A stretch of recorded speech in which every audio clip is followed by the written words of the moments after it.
Students, subscribe and press the bell icon to never miss a video from 2 IITians.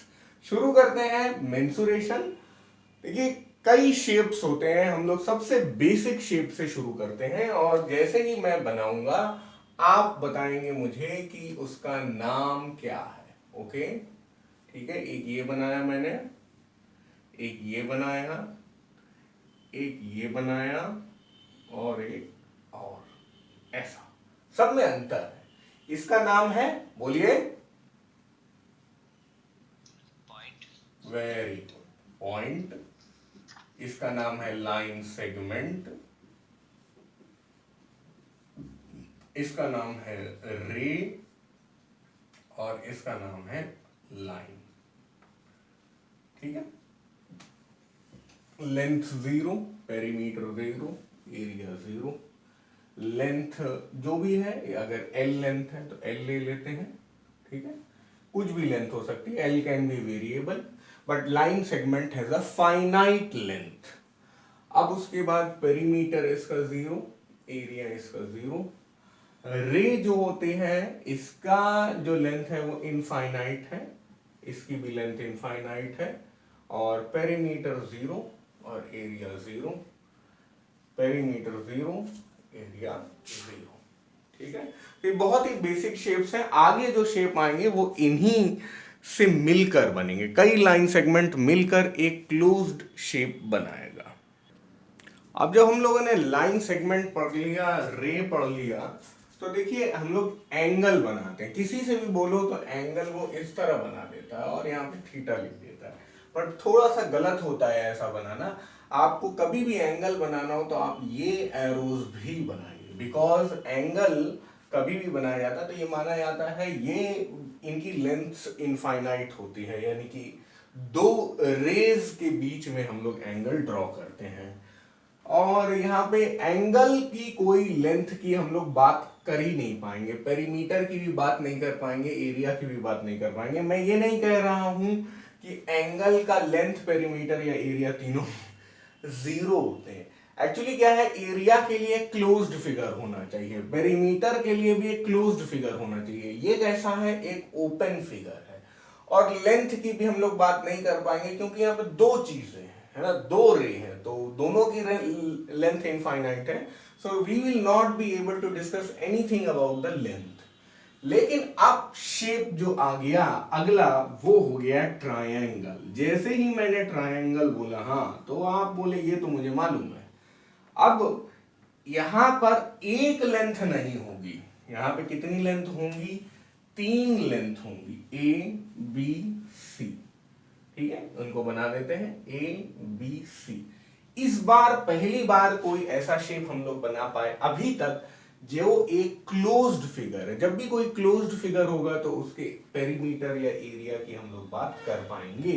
तो यहां पे perimeter हो जाता है ए प्लस बी प्लस सी।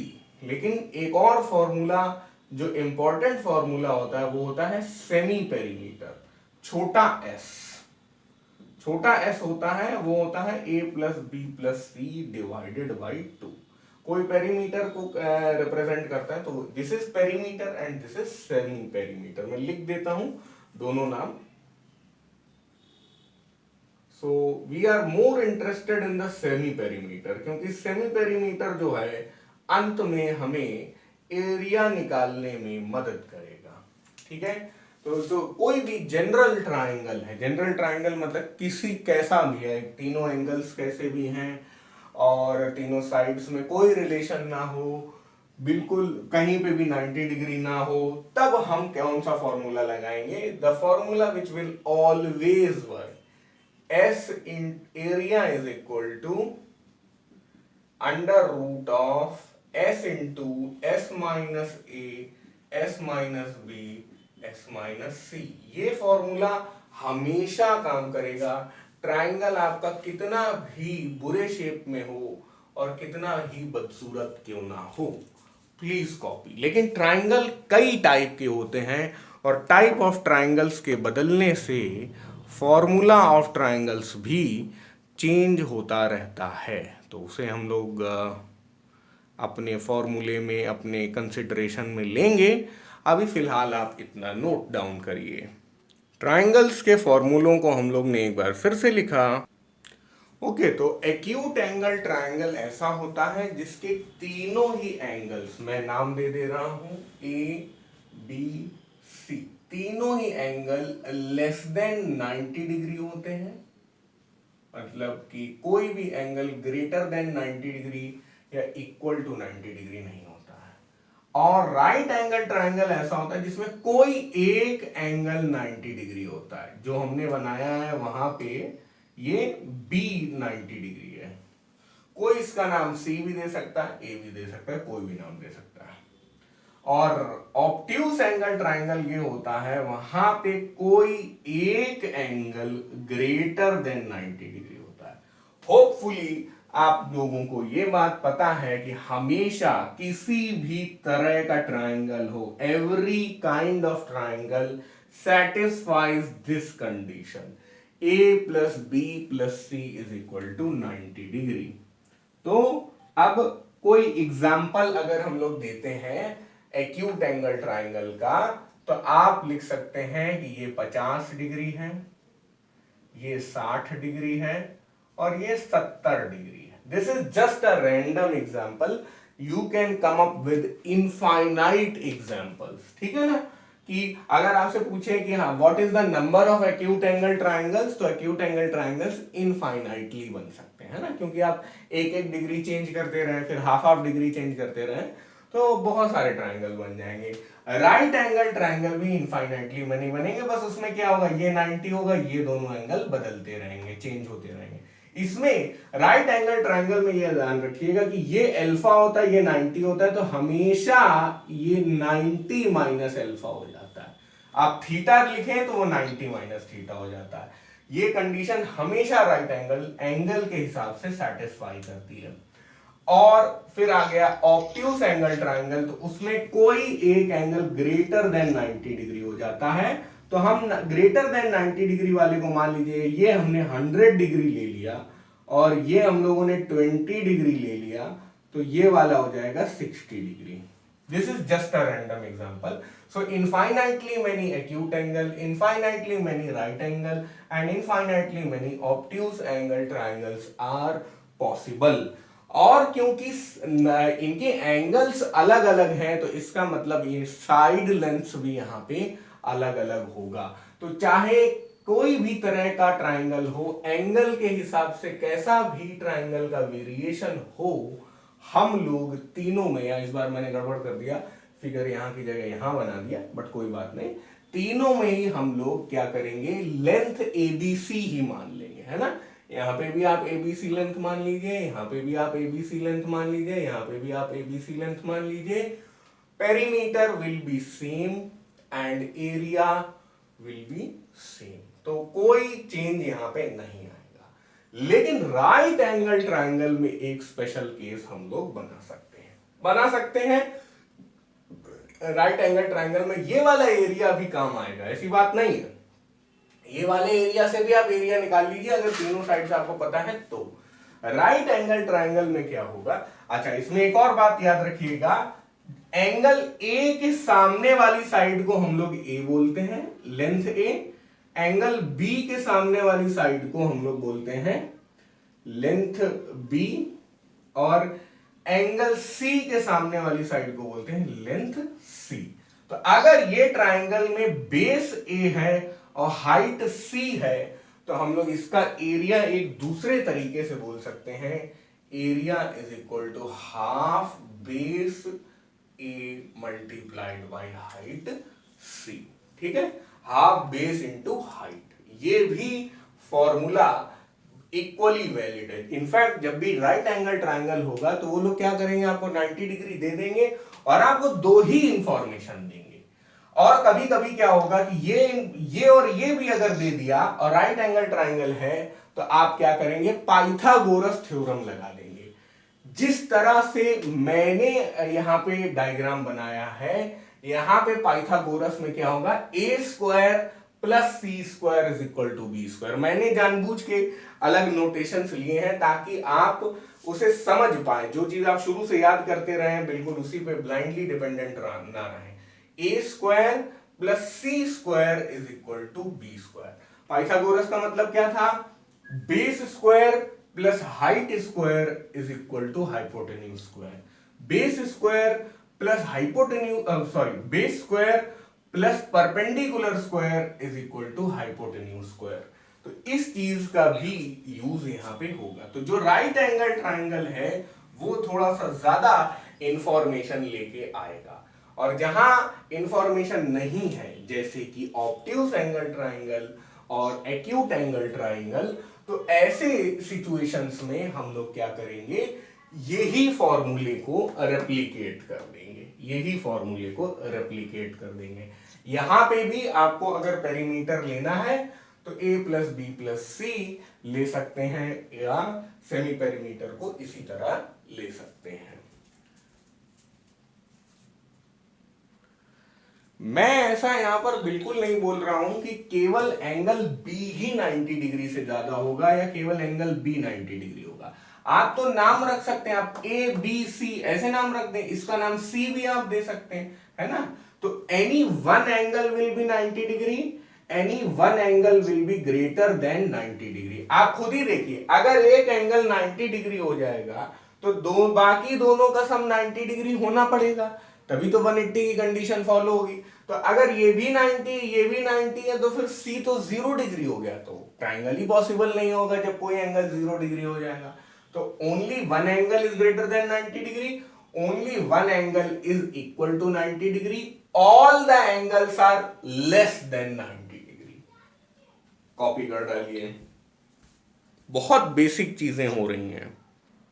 और ये जो पाइथागोरस थ्योरम मैंने लिखा और हाफ बेस इनटू हाइट वाला फॉर्मूला लिखा, ये दोनों ही चीजें सिर्फ और सिर्फ राइट एंगल ट्रायंगल में ही वैलिड हैं, यहां और यहां वैलिड नहीं है।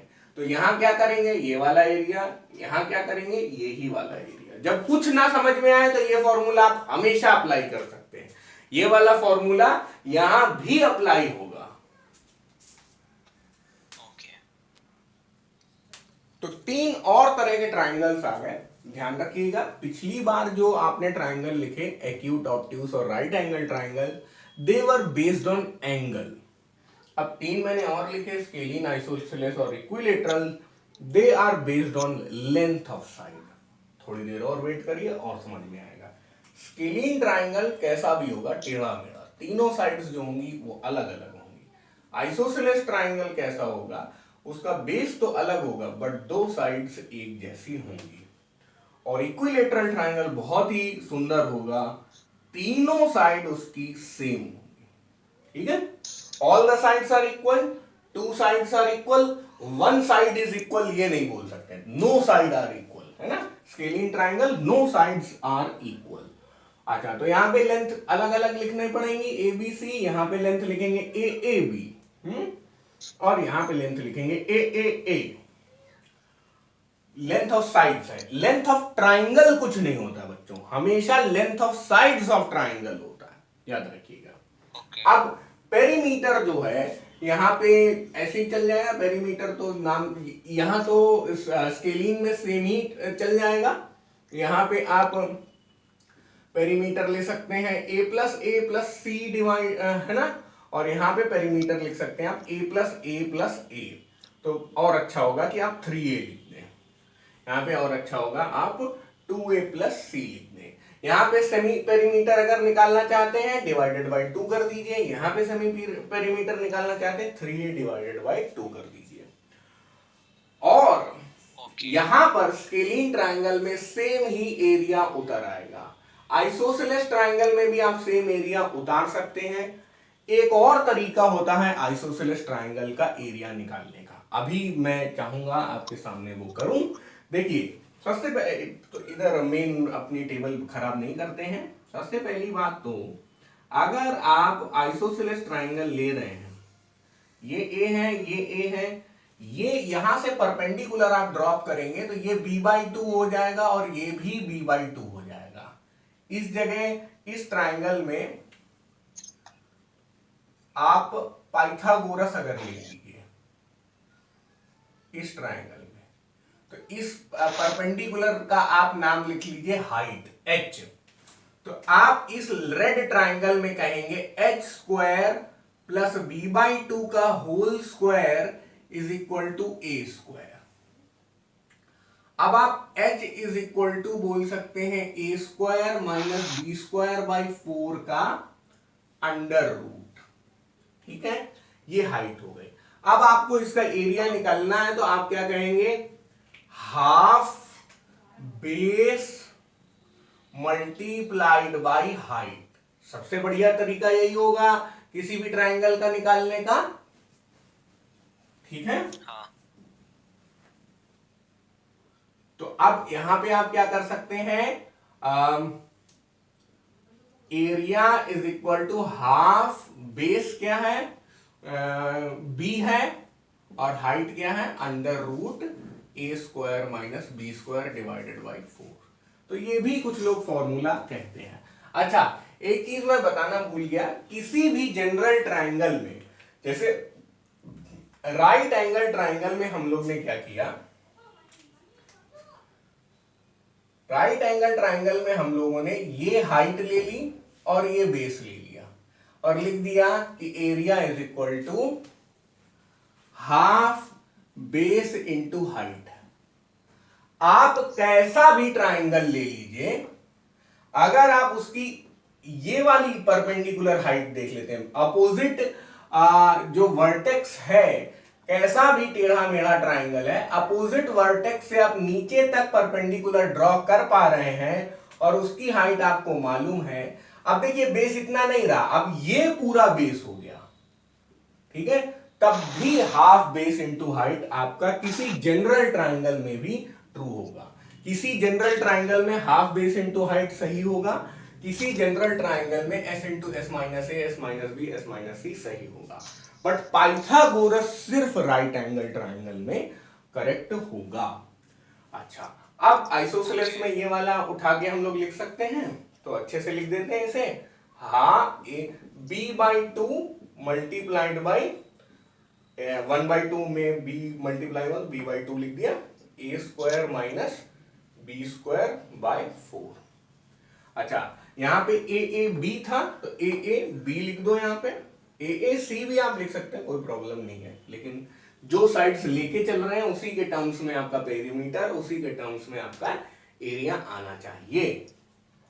जैसे हम लोगों ने ये किया वैसे ही इक्विलेटरल ट्राइंगल में क्या हो जाएगा, जहां जहां B है वहां वहां भी A आ जाएगा। तो आप ध्यान दीजिए, अगर जहां जहां B है वहां वहां A कर दें तो a/2 into A square minus A square by 4 हो जाएगा, है ना। Yes sir. तो a/2 into A square minus A square by 4 क्या हो जाएगा, 1 माइनस 1/4 हो जाएगा 3/4 ए स्क्वायर। तो अब ए स्क्वायर को आप अंडर रूट से बाहर निकालोगे तो ये कितना हो जाएगा, ऊपर वाला √3 रहेगा, ये वाला, अच्छा यहां पे आई होप दिखेगा आपको, a/2 हो जाएगा, ये वाला √3 ही रहेगा, ये a ही रहेगा, ये √4 हो जाएगा। ठीक है, तो a इंटू ए स्क्वायर आपने अलग लिख लिया, √3 आपने अलग लिख लिया, और 2 इंटू √4 2 हो जाएगा। तो आपका √3/4 ए स्क्वायर आ जाएगा। बस, तो ये भी एक बहुत बढ़िया तरीका है किसी इक्विलेटरल ट्राइंगल का एरिया प्रूव करने का, तो इसे भी नोट डाउन कर लीजिए। वैसे तो वो स्टैंडर्ड है ना, मतलब आपको सीधे सीधे याद करना है। आइसोसेलेस ट्राइंगल का एरिया लोग भूल जाते हैं, तो आप टेबल में अच्छे से लिख लेंगे तो हमेशा के लिए याद हो जाएगा। अब ये सब प्रूव करने की जरूरत नहीं है आपको, आप कॉपी कर सकते हैं फिर भी, मतलब ये देखने के लिए कि आता कैसे है। अगर आप फॉर्मूला डेरिवेशन में बहुत ज्यादा इंटरेस्टेड नहीं है तो मैं आपको बता दूं, स्केलिन का एरिया का यही फॉर्मूला होता है, आइसोसेलेस का ये होता है, और इक्विलेटरल का ये होता है। आप बस ये 3 चीजें याद कर लीजिए। पेरीमीटर तो याद भी नहीं आपको करना पड़ेगा, सारी बाउंड्री साइड्स को आपको जोड़ना है और कुछ नहीं करना है। एक और मजेदार बात बताता हूं मैं, आप अगर डेरिवेशन में इंटरेस्टेड हैं तो इधर से आइसोसेलेस ट्रायंगल का भी एरिया आ सकता है और इधर से इक्विलेटरल ट्रायंगल का भी एरिया आ सकता है। आपको बस यहां पे करना क्या होगा, जैसे मान लीजिए आइसोसेलेस पे करना है तो आप a is equal to A कर दीजिए, b is equal to A कर दीजिए और c is equal to B कर दीजिए, या आप a is equal to A कर दीजिए, b is equal to B बने रहने दीजिए और c is equal to A दोबारा कर दीजिए। तो और वो सारी चीजें यहां पे प्लग इन कर दीजिए, ये अपने आप ऐसा आ जाएगा। अगर इससे आपको इक्विलेटरल पे आना है तो a की जगह a, b की जगह a और c की जगह a, सब कुछ प्लग इन कर दीजिए, हर चीज a में बना दीजिए। तो ये कैसा बन जाएगा, s into s minus a, s minus a, s minus ए, और फिर यहां से ये फॉर्मूला अपने आप आ जाएगा। s की जगह आपको क्या रखना पड़ेगा, a plus A divided by 2, यानी 3a डिवाइडेड बाई 2, फिर ये आ जाएगा। हाँ जी बोलिए। एस की जगह पर सेमी पेरीमीटर का फॉर्मूला यूज करके सॉल्व करना पड़ेगा। हाँ बिल्कुल बिल्कुल। देखिए क्वाड्रिलेटरल है क्या चीज, जैसा ट्रायंगल है इसमें 3 साइड्स हैं, अब एक स्टेप और इंप्रूव किया और 4 साइड्स लेके आ गए। किसी भी क्वाड्रिलेटरल को हम लोग तभी क्वाड्रिलेटरल बोल पाएंगे, या किसी भी शेप को हम क्वाड्रिलेटरल तभी बोल पाएंगे जब उसमें 4 साइड्स हों, और कोई स्पेशल बात होने की जरूरत नहीं है कि ये 90 डिग्री है, साइड्स इक्वल हैं कि नहीं है, साइड्स पैरेलल हैं कि नहीं है, ऐसी कोई विशेष बात नहीं।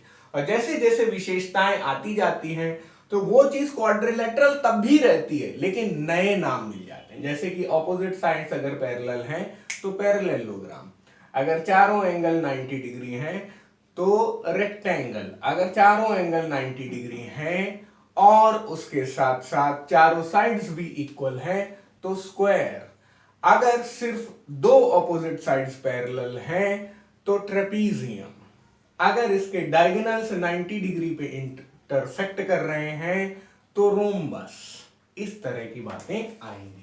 तो अभी हम लोग केवल क्वाड्रिलेटरल में ही इंटरेस्टेड हैं, फिर अगले स्टेप में उन चारों में आ जाएंगे। चारों साइड लेंथ्स जो हैं वो ABCD है। जैसे मैं बोलता हूं लेंथ ऑफ ट्रायंगल नाम की कोई चीज नहीं होती है, length of sides of triangle, ठीक है।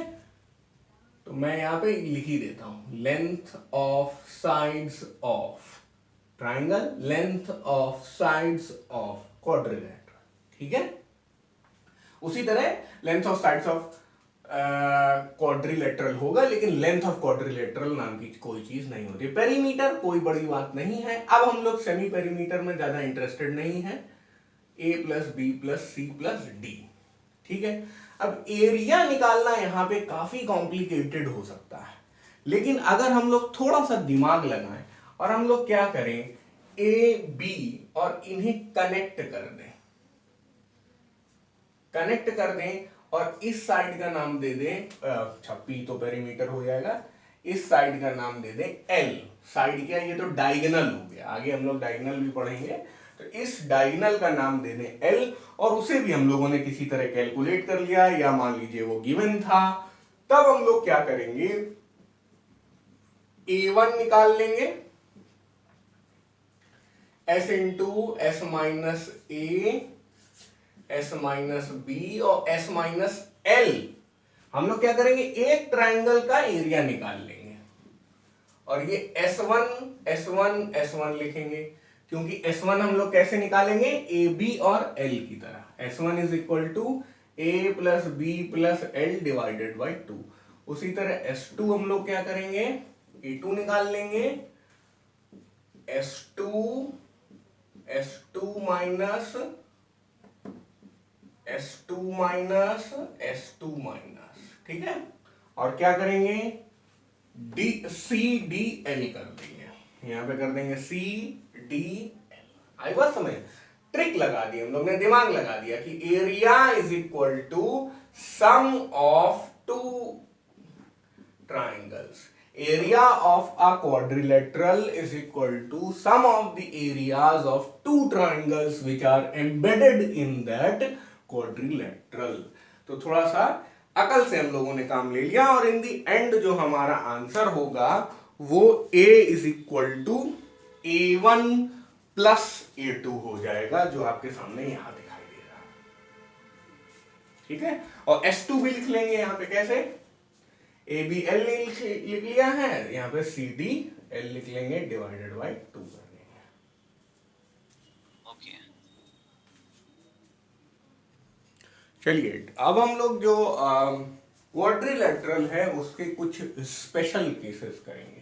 ये जितने भी नाम लिखे हैं, 2 2 4 1 5, ये सब खुद क्वाड्रिलेटरल भी हैं।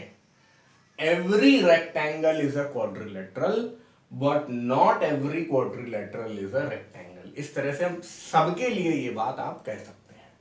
अच्छा, अब ट्रेपीजियम जो होता है, इसमें क्या करते हैं, कोई दो साइड्स जो हैं आपस में पैरेलल हो जाती हैं। Any two opposite sides are parallel, बस ट्रेपीजियम की यही खास बात होती है। अब इसका पेरीमीटर अगर, तो इसमें पैरेलल साइड्स यहाँ पे दी रहेंगी, और आपको हाइट भी दी रहेगी या पूछी रहेगी, है ना। और ए बी मान लीजिए ये है, और सी डी मान लीजिए इनका नाम है। वैसे ये ऑर्डर में लिखने चाहिए, बट चलो कोई बात नहीं। तो पेरीमीटर क्या हो जाएगा, P is equal to A plus B plus C plus D, कोई नई बात नहीं है, और पेरीमीटर सब जगह यही चलेगा। एरिया इसका बढ़िया हो जाएगा half into sum of parallel sides into height. Sum of parallel sides ये दोनों, और हाइट कौन सी, ये वाली। रोम्बस में क्या होगा कि सारी साइड्स जो हैं आपस में इक्वल हो जाएंगी, और सारी और जो ऑपोजिट साइड्स हैं वो पैरेलल भी होंगी। ठीक है, रोम्बस बड़ा सिमेट्रिक चीज होती है, और इसके डायगोनल्स जो हैं वो 90 डिग्री में भी इंटरसेक्ट करेंगे।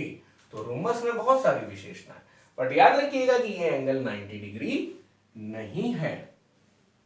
ठीक है, तो अब हम लोग क्या करेंगे, इसका पेरीमीटर लिखेंगे, वही आ जाएगा A plus B plus C plus D. लेकिन हम क्या कह चुके हैं, सारी साइड्स तो ए हैं, तो हम क्या करें, A plus a plus a plus a लिख दें। अरे ये सब क्यों करेंगे, 4A लिख देंगे, खत्म बात। ठीक है, इसका एरिया क्या होगा, डायगोनल्स जो हैं वो मैं बाहर बना दे रहा हूं, गंदगी ना हो इसलिए। ये है डायगोनल D1 और ये है डायगोनल D2। इसकी लेंथ है D1 और इसकी लेंथ है D2। तो एरिया इसका क्या हो जाता है, half into product of diagonals D1 D2।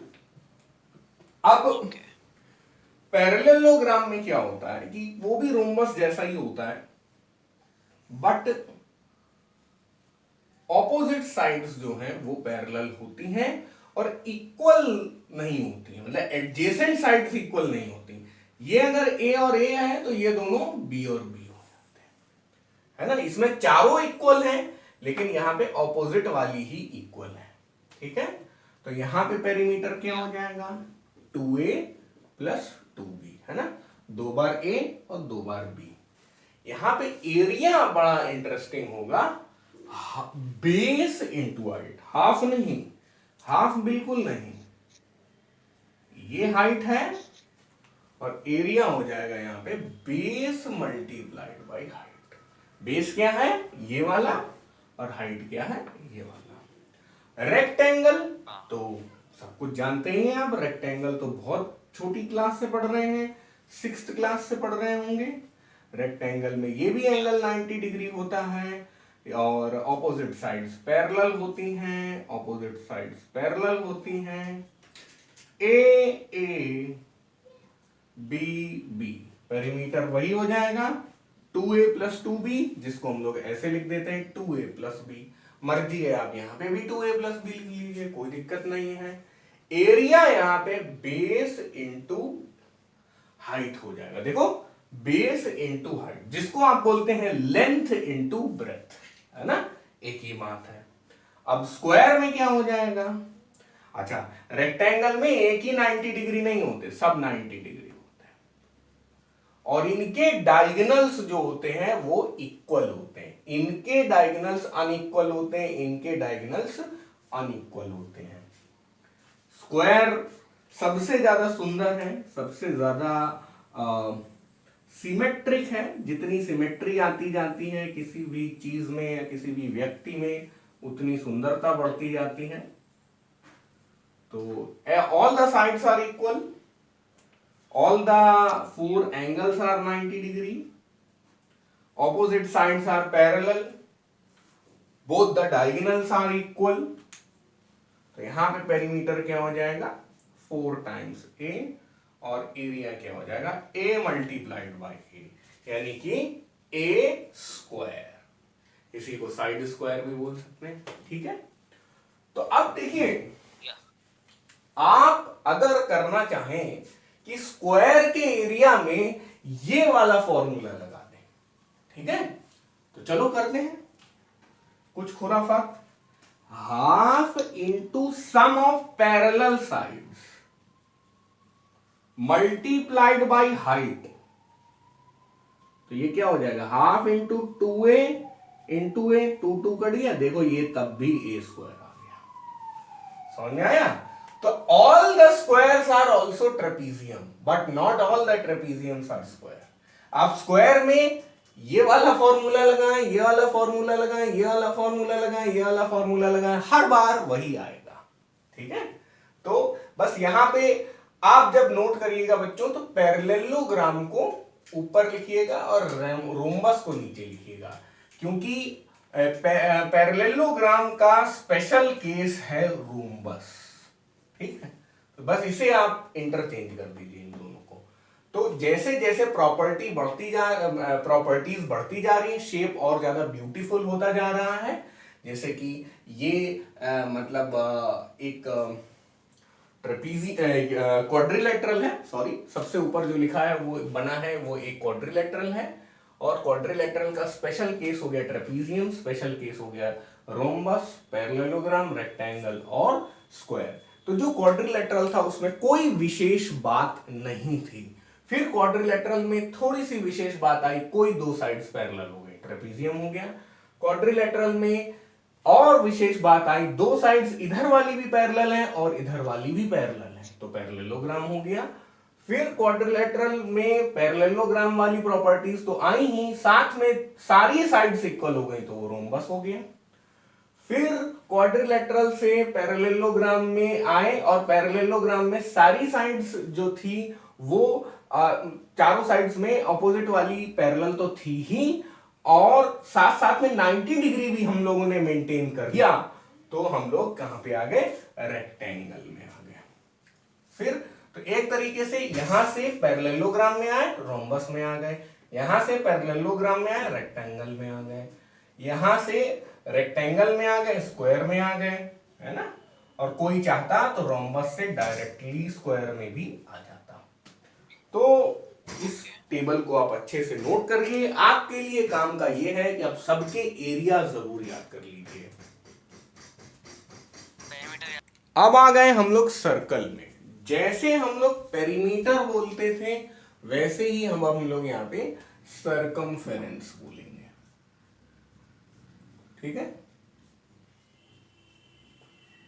Perimeter of a circle is called circumference of a circle, ठीक है। क्योंकि यहाँ पे सब चीजें कर्व में है, इसलिए उसे सर्कमफेरेंस बोलते हैं। आप पेरीमीटर भी बोल सकते हैं, कोई प्रॉब्लम नहीं है। अब इस शेप को क्या कहते हैं, हम लोगों ने कभी भी कोई सर्कल बनाया तो वो इनकम्प्लीट होगा बिना अपने रेडियस के। तो सारे सर्कल हम लोग रेडियस आर के बना रहे हैं, ठीक है। रेडियस का डबल डायमीटर, ये सब पता है आपको। ये सर्कल है, इसको बोलते हैं सेक्टर ऑफ सर्कल, ठीक है। इसको बोलते हैं क्वाड्रेंट, कुछ लोग क्वार्टर भी बोलते हैं, ठीक है। क्वाड्रेंट ऑफ सर्कल, इसको बोलते हैं सेमी सर्कल। जितना पार्ट रेड से शेडेड है उसी की बात कर रहे हैं। ये डॉटेड सर्कल मैंने केवल ये इसलिए बनाया ताकि आपको समझ में आए कि वो किस सर्कल का पार्ट है। तो सरकमफेरेंस, अच्छा क्यों सरकमफेरेंस हम लोग केवल यहां पे बोलते हैं, अगर इसका हमें निकालना हो boundary length, total boundary length, तो उसे हम लोग पेरीमीटर ही बोलते हैं। तो इसलिए मैं यहां पे सरकमफेरेंस लिख रहा हूं, ऊपर मैं पेरीमीटर लिखे दे रहा हूं, ठीक है। What is the circumference of a circle, बिल्कुल आपने जरूर जूनियर क्लासेस में याद किया होगा, 2 pi R, it is only related to the radius, 2 pi एक कांस्टेंट है। फिर सेक्टर क्या होता है, सेक्टर में हमें एक और इंफॉर्मेशन होनी चाहिए, ये एंगल थीटा की। तो इसका सेक्टर का अगर हमें पेरीमीटर चाहिए तो हम लोग क्या करेंगे, सबसे पहले कर्व लेंथ लेंगे, कर्व लेंथ यानी आर्क लेंथ। आर्क लेंथ कितनी होगी, अगर सिर्फ आपसे आर्क लेंथ निकालनी हो तो आप कैसे निकालेंगे, theta divided by 360 degree multiplied by 2 pi R. अब कुछ बुक्स में क्या करते हैं, 2 से 360 डिग्री को काट देते हैं, 180 डिग्री कर देते हैं, बट वो मैं नहीं करना चाहता हूं। आप 2 पाई आर याद कर रहे हैं, this is the theta by 360 डिग्रीथ पार्ट ऑफ, अरे मान लो यार थीटा 60 डिग्री हो तो 60 अपॉन 360 इंटू 2 पाई आर कर दो। अगर थीटा मान लीजिए 90 डिग्री हो तो 90 upon 360 degree into 2 pi R कर दो। थीटा अगर 10 डिग्री है तो 10 upon 360 degree into 2 pi R कर दो, है ना। तो जो आपको थीटा दिया रहेगा वो खुद ही ऐसा दिया रहेगा जो 360 को कैंसिल कर ले जाए, और 2 से आपको कैंसिल करके कोई बहुत बड़ी जीत नहीं हासिल होगी, ठीक है। तो इसलिए आप चुपचाप नॉर्मल तरीके से करिए जैसे मैं बता रहा हूं। और पेरीमीटर निकालने के लिए बहुत ज्यादा अलग से मेहनत नहीं करनी होती है, आर्क लेंथ के ही फॉर्मूले में थोड़ा सा चेंज कर देते हैं। क्या चेंज करेंगे, इसे तो नोट करेंगे, theta upon 360 degree into 2 pi R, ये तो करेंगे ही, प्लस 2 रेडियस और जोड़ देंगे, आर प्लस आर, 2r हो जाएगा, खत्म बात। यहां पे फिर से आर्क लेंथ की चर्चा होगी, कोई नई बात नहीं। इस बार हमें एंगल मालूम है, एंगल थीटा यहां पे क्या है, theta is equal to 90 degree. तो बहुत बढ़िया, 90 degree divided by 360 degree into 2 pi R. अब आप बोलेंगे सर इसको 1/4 कर लें क्या, हाँ बिल्कुल कर सकते हैं आप, 1/4 इंटू 2, है ना, तो 2 पाई आर डिवाइडेड बाई 4, ऐसे आप याद कर सकते हैं, ठीक है। तो पेरीमीटर क्या हो जाएगा, यही चीज 90 degree divided by 360 degree into 2 pi R plus 2 बार रेडियस, ये वाला और ये वाला, यही चीज यहां पे भी हो जाएगी। होपफुली हम लोग लाइन सही बना पाए, हाँ सही है, चलो बहुत बढ़िया, ताकि ये इसके में इंटरसेक्ट ना करने लगे, इस पे अतिक्रमण ना करने लगे। फिर आ जाते हैं आर्क लेंथ, फिर से यहां पे क्या आ जाएगी, 180 degree divided by 360 degree into 2 pi R. तो देखो यार यही फॉर्मूला है, ये तो स्पेशल केसेस है, यहां पे थीटा की वैल्यू रखी जा रही है बस। और पेरीमीटर क्या हो जाता है, क्योंकि ये आपको याद करना ही पड़ेगा, है ना। बच्चे क्या करते हैं, इसका याद कर लेते हैं, ये दोनों याद कर लेते हैं, ये भूल जाते हैं। मैं कह रहा हूं आप 3 मत याद करिए, आप 2 ही याद करिए, इससे इन दोनों को डिराइव कर लीजिए तुरंत रियल टाइम में, कोई बहुत मेहनत आपको नहीं करनी पड़ेगी। और पेरीमीटर क्या हो जाएगा, 180 degree divided by 360 degree into 2 pi R plus 2r। अब आपको जैसे मान लीजिए और सिंप्लीफाई करना चाहते हैं तो यहां पे तो काफी अच्छा सिंप्लीफाई हो जाएगा, ये केवल बचेगा, देखो 180 इंटू 2 360 हो जाएगा, ऊपर नीचे सब कट जाएंगे, तो ये बचेगा केवल पाई आर, ये केवल बचेगा केवल पाई आर प्लस 2r। अब लोगों को और चुल लगेगी कि आर कॉमन ले लें, तो ले लो पाई कॉमन, पाई प्लस 2 हो गया भाई। अब आधा काम कर पाए अभी तक हम लोग, एरिया भी तो निकालना है, तो एरिया में हम लोग ज्यादा मेहनत नहीं करनी पड़ेगी। जैसे यहाँ आर्क और पेरीमीटर अलग अलग निकालना पड़ा, एरिया में हम लोग सिर्फ और सिर्फ एरिया ही निकालेंगे। अरे कहाँ चले गए भाई? चलो, एरिया क्या होता है? What is the area of a circle? बहुत ही शानदार formula, pi R square area. ठीक है। और यहाँ पे area of a sector of a circle क्या हो जाएगा? Theta upon 360 degree into pi R square. यहाँ पे क्या हो जाएगा? 90 degree upon 360 degree into pi R square. यहाँ पे क्या हो जाएगा? 180 degree upon 360 degree into pi R square. मर्जी है, मन कर रहा है बहुत ज्यादा डिवाइड करने का तो लिख दो पाई आर स्क्वायर डिवाइडेड बाई 4। बहुत मन कर रहा है डिवाइड करने का, पाई आर स्क्वायर डिवाइडेड बाई 2। ठीक है, कॉपी कर लीजिए, सब कुछ मस्त चल रहा है। अब आ गई सर्कुलर रिंग। मैंने जानबूझकर सर्कुलर रिंग के साथ ओरिजिनल सर्कल बना रखा है जिससे कि आप कंपेयर कर सकें क्या चीजें हैं ये। यहाँ पे ये पूरा एरिया शेडेड है, मतलब आपका मन कर रहा है तो ये पूरा एरिया आप शेड कर दीजिए, पूरा सर्कल भरा हुआ है। यहाँ पर पूरे सर्कल भरा था, उसमें से अंदर एक सर्कल निकाल लिया, so there is a hole in this circle. ठीक है, and these are two concentric circles. Concentric circles का मतलब क्या है कि उनका सेंटर सेम है। ठीक है, उनका सेंटर सेम है। बड़े वाले सर्कल का, बड़े बाहर वाले सर्कल का रेडियस आर है और सेंटर ये पॉइंट है। छोटे वाले सर्कल का रेडियस छोटा आर है और उसका भी सेंटर यही है। इसीलिए कॉन्सेंट्रिक सर्कल्स वो होते हैं जिनका सेम सर्कल होता है। देखिए, कोई चाहे तो रिंग ऐसी भी बना सकता है। ठीक है, अब इसका भी आप एरिया निकालेंगे तो वही निकलेगा। ठीक है, but this is not a concentric circle. These two circles are not concentric circles. These two circles are concentric circles. तो ये अंतर समझिए दोनों में, इसमें और इसमें कोई फर्क नहीं है, बस इसका ये इसको बाहर किसका दिया, थोड़ा शिफ्ट कर दिया उसको। अच्छा, अब इधर हम लोग सरकमफेरेंस की बात नहीं कर पाएंगे क्योंकि यहाँ पे दो दो सर्कल है, तो इनर सरकमफेरेंस और आउटर सरकमफेरेंस ऐसा बोल सकते हैं। ये आपकी बुक में नहीं लिखा हुआ है, लेकिन मैं आपको बता रहा हूं, मैं अच्छा आदमी हूं इसलिए।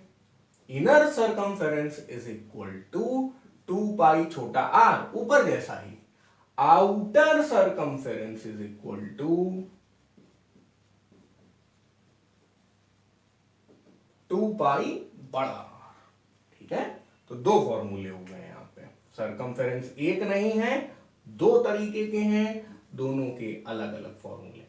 और अगर आप ऐसा नॉन कंसेंट्रिक सर्कल्स का भी फिगर बनाएं, इसको भी रिंग ही बोलेंगे, इसका भी यही दो फॉर्मूले आएंगे। फिर उसके बाद एरिया में भी क्या कर रहे हैं हम लोग, बाहर वाले सर्कल का जो एरिया, बाहर वाले सर्कल से अंदर वाले सर्कल को माइनस कर देंगे, बस pi R square minus pi R square. ये भी अपने आप में सही आंसर है।